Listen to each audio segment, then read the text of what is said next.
To anyone watching right now, allow people to come in and out of your lives. Whatever they leave, whether it's a lesson, whether the memory is good or bad, allow it. Because that's how you experience life to the fullest. Through connections.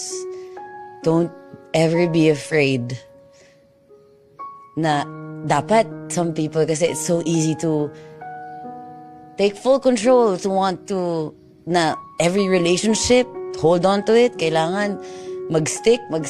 No, allow life to happen to you. And enjoy it. Cry if you have to, but laban ulit.